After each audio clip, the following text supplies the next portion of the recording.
everyone, I'm Shruti and I live in Singapore, and today I'm making you something that is amazingly sweet and yummy and made from mangoes. We're in the season of the Alfonso mangoes, but this dessert can be made with any mangoes that are available around you, and we get hundreds of varieties around our country. So use whatever is available around you.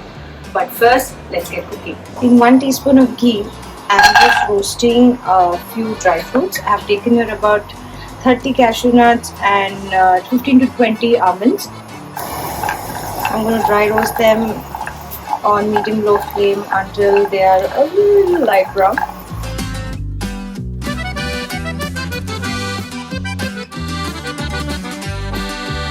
So let's begin the mango fudge or the mango barfi, whatever you want to call it. So I'm using the same pan. There's a little bit of ghee around the pan. So I'm going to pour the mango pulp and I'm going to cook this down until it becomes a little thicker. So I'm just going to roast this for a few seconds and I'm just going to add the sugar. Let's add 1/3 cup of sugar to this, and now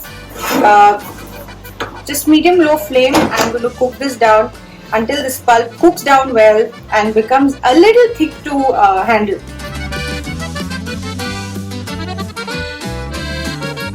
So now you will see that the mango has completely changed color, looks cooked and thick. So now the only thing you have to do is add everything: your milk powder, the dried fruits.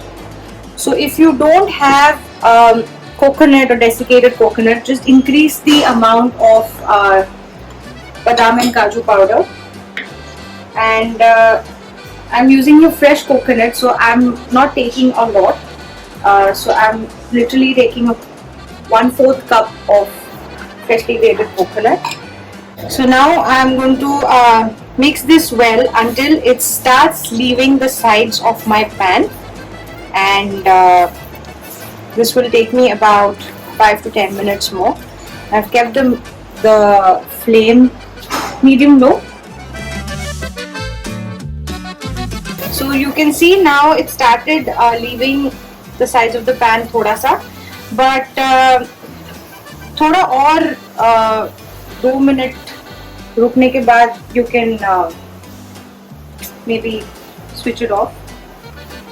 Like, it's almost done, but I'm just going to wait till it becomes like a nice ball.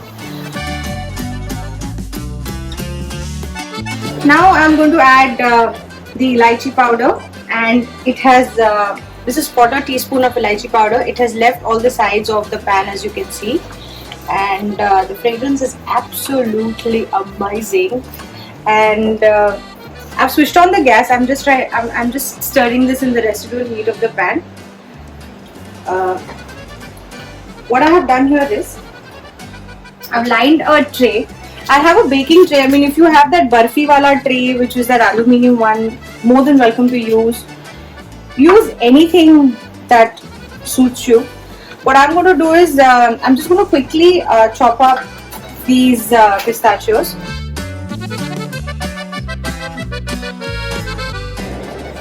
So I am going to take this in this. Just going to press it neatly. So push it so you get those nice little squares when you pull it down and cut it.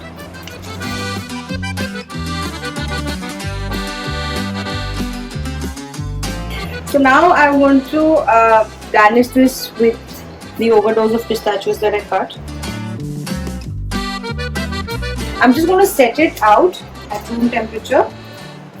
If you live in a very hot weather like us, keep it in an aircon room or under a fan, and maybe after about half an hour it will be good to eat. Finally, the mango fudge is absolutely ready to eat. I have cut it in pieces and it is soft and gooey, just like a fudge is. You can eat it and spoon it and enjoy it. Oh my god, this is so good. Please make this. Try this at home until the mangoes are there. Make it worthwhile. Happy cooking and keep watching my recipes. Bye for watching.